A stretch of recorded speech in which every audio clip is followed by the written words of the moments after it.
Bonjour à tous et bienvenue sur cette escale astro concernant les énergies de la nouvelle lune du 21 juin 2020.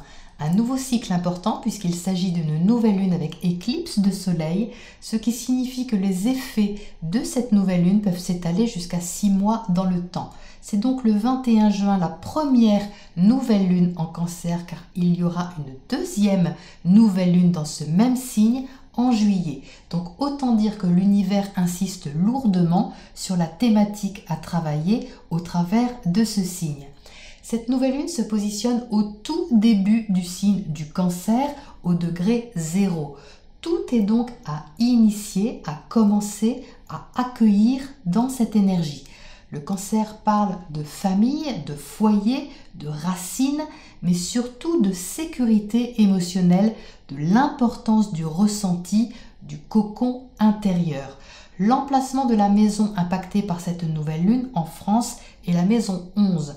Dans ce secteur du zodiaque, on regarde vers l'avenir, on regarde vers la liberté, le renouveau, on a envie d'aller vers ses idéaux avec espoir et autonomie. Le Cancer, c'est un signe cardinal qui sait initier les choses. Il ouvre la saison de l'été, symboliquement il ouvre donc les portes de l'été. Ici, il est question de s'ouvrir des portes vers la liberté, celle de la maison 11 dont il est question, mais surtout vers la liberté émotionnelle en assumant pleinement ce qui est ressenti. Bien que le Cancer soit un signe nourricier, sensible et attentionné envers son prochain, la question se pose ici de l'indépendance et l'autonomie que nous avons pour nourrir nos besoins émotionnels et notre sécurité intérieure. Et c'est ce que nous sommes invités à faire avec une certaine nouveauté pour certains, liberté ou audace pour d'autres. Mais comme le soleil est éclipsé sur cette nouvelle lune, la conscience elle-même est éclipsée, on va dire, ne laissant place qu'à la lune qui maîtrise justement cette lunaison puisqu'elle est maître du signe du Cancer. Donc on a beau tourner en rond, tout nous ramène à nous-mêmes et nos besoins émotionnels. Un refuge intérieur est donc à trouver ou à retrouver, accentué par la présence du nœud nord en Gémeaux qui veut montrer la voie.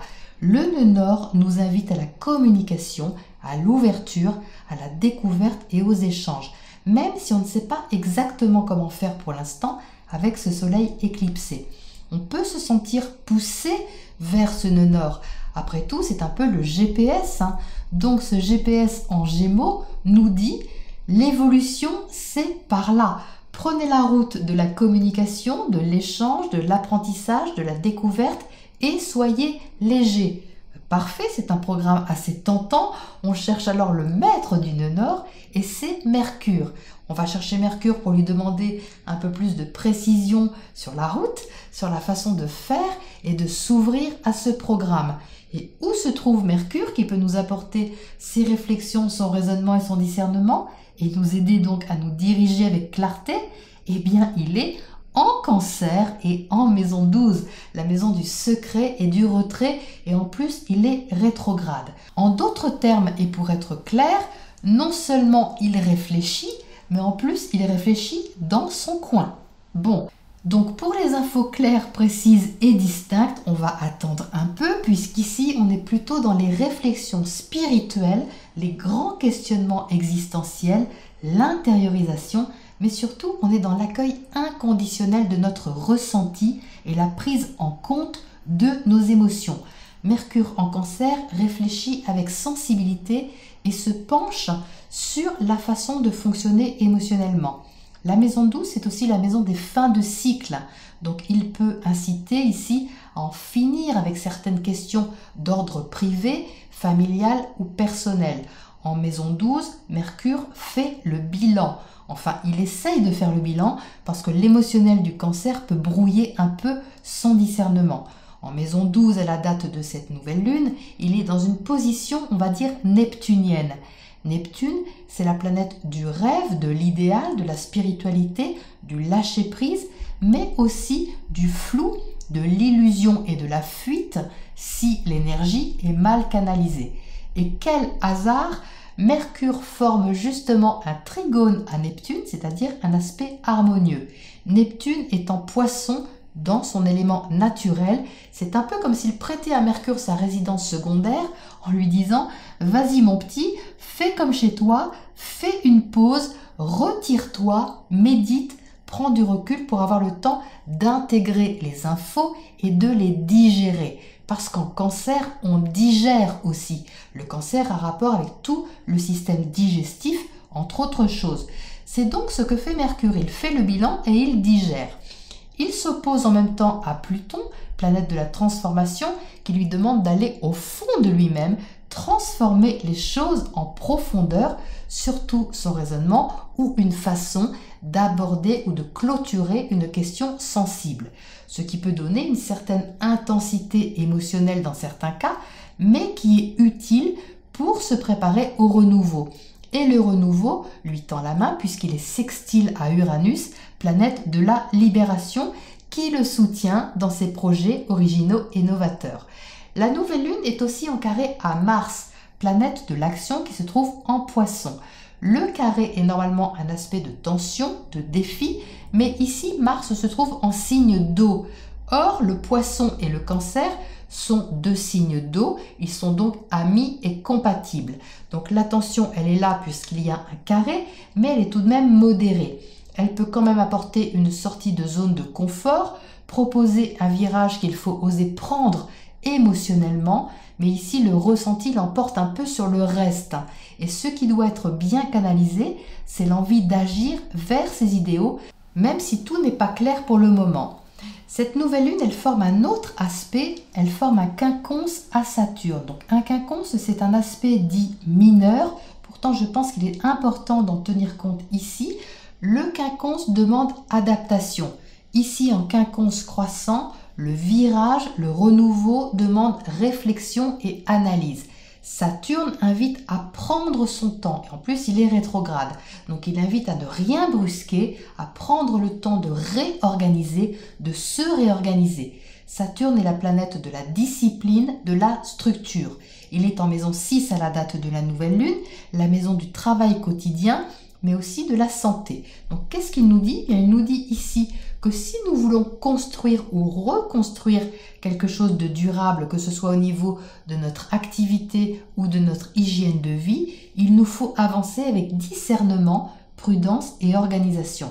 Il nous demande de prendre soin de nous avec sérieux et engagement. Il est en trigone à Vénus rétrograde, nous soutenant dans ce que nous aimons, relations ou projets, et nous aide à être réalistes dans nos envies. Saturne, c'est une figure d'autorité, une énergie paternaliste. Donc il veille ici sur le respect de nos valeurs, de notre envie de liberté ou de changement, en nous engageant à ne pas griller les étapes. Mars en Poisson en maison 9 lui forme un sextile, donc un aspect favorable. Dans cette position, Mars serait prêt à agir par idéalisme et à mouiller sa chemise dans les eaux profondes du Poisson pour développer un projet, mais il n'est pas au plus fort de son énergie dans ce signe. Donc les envies de Vénus et les actions de Mars sont en bon aspect à Saturne, mais c'est comme si celui-ci disait « Ok, Mars et Vénus, vous pouvez aller jouer, mais pas trop loin pour l'instant. J'entends vos besoins, j'entends vos envies, je suis d'accord, mais d'abord, il faut vous sécuriser. » Donc un peu comme un père qui veillerait sur la sécurité de ses enfants. Donc c'est pour cela que ce Saturne forme aussi un quinconce à cette nouvelle lune en Cancer, qui est un petit peu vulnérable, car elle cherche elle aussi la sécurité, mais plus émotionnelle que matérielle. Saturne n'est donc pas vraiment en conflit avec elle, mais reste un peu sur son caractère de base qui sécurise la matière en disant à cette nouvelle lune « Tu veux expérimenter le confort émotionnel en étant toi-même ? Ok, mais prends le temps d'y voir plus clair et organise-toi. » Donc il n'y a pas ici de restriction à proprement parler, mais plutôt une énergie qui se veut structurante envers nos vrais besoins et notre direction. Il y a donc de l'espoir à retrouver sur cette lunaison éclipse avec une invitation à prendre soin ou reprendre soin de soi et aussi des autres du collectif. La rétrogradation des planètes nous incite à la digestion, à l'assimilation, pour que notre avancée ou réavancée puisse s'effectuer avec ce qu'on a dans le ventre en Cancer, même si c'est nouveau, différent ou inconnu d'une certaine manière. Une gestation utile et nécessaire qui peut être une belle façon de se sentir vivant et d'accepter d'aller dans le sens du courant sans céder à la peur de ce qu'on ne voit pas. Pour imager, c'est un peu comme si on devait avancer dans cette lunaison à pas feutrés avec une bougie en prenant bien soin de la flamme de cette bougie et en la nourrissant de notre confiance. Se relier à notre voix intérieure en restant ouvert à la nouveauté et à la découverte devrait être le meilleur moyen de se sentir guidé dans cette gestation constructive. Voilà pour ma proposition de lecture sur cette lunaison. Je vous retrouve très bientôt pour vos guidances Astro Tarot de juillet. Très belle éclipse à vous tous.